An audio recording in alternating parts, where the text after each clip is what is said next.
मेहतर जाति सुन के कैसा लगा? लोगों के मन में हमेशा सफाई कर्मी ही आते हैं, लेकिन अब सम्मान की बारी आ गई है, सम्मान प्राप्त करने की बारी आ गई है। ऐसे में आईएमए हॉल में, राजधानी पटना के आईएमए हॉल में सम्मान सम्मेलन का रखा गया है, आयोजन किया गया है, जो अपने सम्मान के अधिकार के लिए लड़ाई लड़ रहे हैं। तो आइए यहाँ पे उनके जो अध्यक्ष लोग हैं उन मौजूद हैं हमारे साथ, उनसे बातें करते हैं। सर, सबसे पहले आपका बहुत बहुत स्वागत हमारे चैनल में। धन्यवाद जी, आप लोग बराबरी की सम्मान पाने के लिए अपना हक का लड़ाई लड़ रहे हैं। आज़ादी के बाद देखा गया है कि जो भी पिछड़े वर्ग से आते हैं अपने हक के लिए लड़ाई लड़ते आए हैं, लेकिन मेहतर समाज कहीं ना कहीं पीछे रह गया है। मैं इसकी खमियाजा अपने सरकार को बोलना चाहूँगा कि उन्होंने इस मेहतर समाज को हमेशा वंचित रखने का काम किया, उनका प्रतिनिधित्व को छीनने का काम किया। 75 वर्ष आज हम लोग 75 स्वतंत्रता दिवस मनाने का काम कर रहे हैं, लेकिन इस दिवस के रूप में आज भी मेहतर समाज को स्वतंत्रता नहीं मिली है। उनको आज भी हर एक स्तरों पर गुलाम बनाया गया है, चाहे सफाई से क्षेत्र में हो, चाहे अन्य कोई भी क्षेत्र में हो, लेकिन मेहतर समाज को हर एक समय अपने क्षेत्रों में गुलाम बनाने का काम कर रही है। इनके हक अधिकार के लिए जरा भी कोई भी सरकार बात नहीं करती है। मैं सरकार को ये संदेश देना चाहता हूँ कि मेहतर समाज को भी हर एक मूल सुविधाओं की ज़रूरत है, उनका भी हक अधिकार चाहिए, लेकिन ये सरकार अंधी बहरी गूंगी की जैसा बनकर ये मेहतर समाज को हर एक चीज़ से छीना जा रहा है। अनुसूचित जाति में ये मेहतर समाज अंतिम पायदान पर है, उसके बावजूद भी अनुसूचित जाति में मात्र 5-6 जातियों को ही प्राथमिकता दिया जाता है और मेहतर समाज को दरकिनार किया जाता है, चाहे वो लोकसभा में हो या विधानसभा में हो, चाहे अन्य भी कोई ऐसा। अच्छा सर, सवाल एक है कि मेहतर समाज की बात जब आती है, लोग जाति की बात जब आती है, कोई भी जाति हो, लेकिन खासकर मेहतर समाज की बात आती है तो लोग बड़ी गंदे नज़रों से देखते हैं कि अरे वो तो नाला साफ़ करता है, वो बाथरूम साफ़ करता है, सफाई करता है। ये नहीं कोई सोचते हैं कि उस घर से भी डॉक्टर इंजीनियर आते हैं। तो आप इसको कैसे देखते हैं? ये हमारे जो भी पूर्वज रहे हैं, उनकी जाति कैटेगरी को बांटकर उन्हें गंदे चेम्बरों में या हर एक गंदे कामों में उनको ढकेला गया है। मैं आपको बता दूं, ये समाज अपने ज़माने में क्षत्रिय समाज रहा है और ये लड़ाकू समाज रहा है।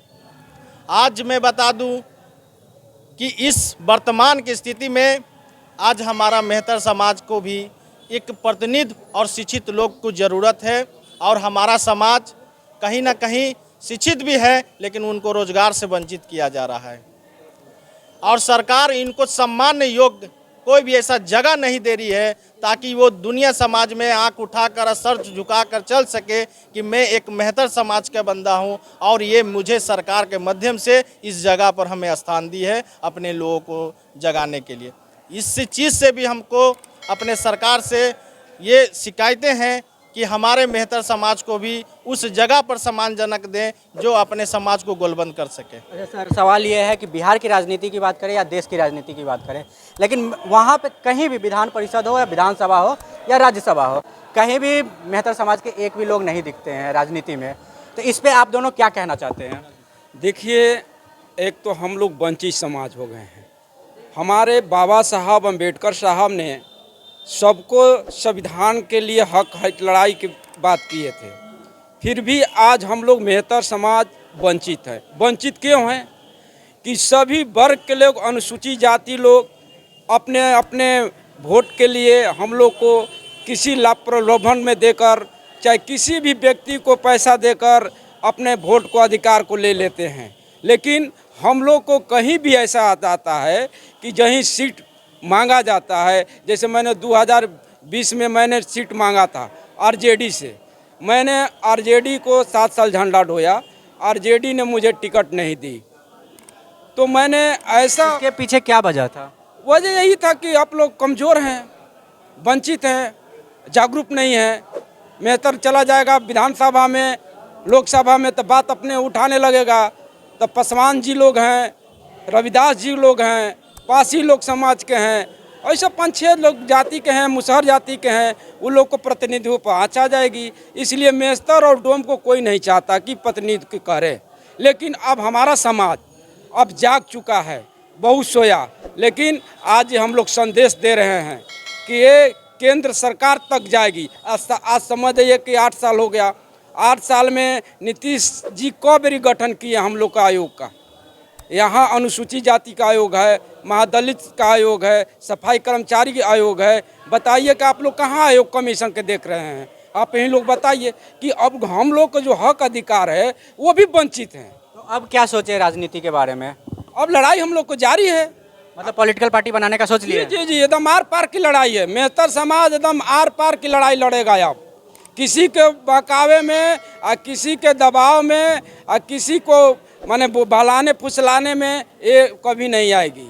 ये सरकार एक्टिव हो गई है और मेहतर समाज अपना हक लेकर रहेगी।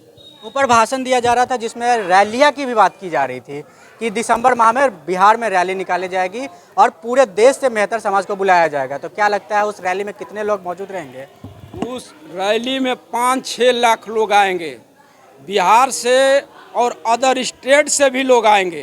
केंद्र और राज्य दोनों मिलकर रैली हम लोग करेंगे और उसमें ज़्यादा से ज़्यादा हमारे मेहतर समाज के लोग आएंगे और उसी रैली में अपना ताकत दिखा देंगे कि मेहतर समाज की क्या औकात है। बहुत बहुत धन्यवाद। तो जैसा कि आपने देखा, मेहतर समाज की बात जब आती है तो लोग सफाई कर्मी, नाले साफ़ करने वाले, बाथरूम साफ़ करने वाले लोग यही सोचते हैं। लेकिन अब यहाँ जागरूक होने की बात आ गई है, लोग जागरूक होने लगे हैं। अब उनको सम्मान पाने की बारी है। उनका सम्मान जो है बराबरी की होनी चाहिए, उनकी हक बराबरी की होनी चाहिए। बहरहाल ऐसी तमाम खबरों के लिए बने रहे हमारे चैनल न्यूज़ फॉर टुडे और बिहार 24 नाउ पे। अभी चलते हैं, धन्यवाद।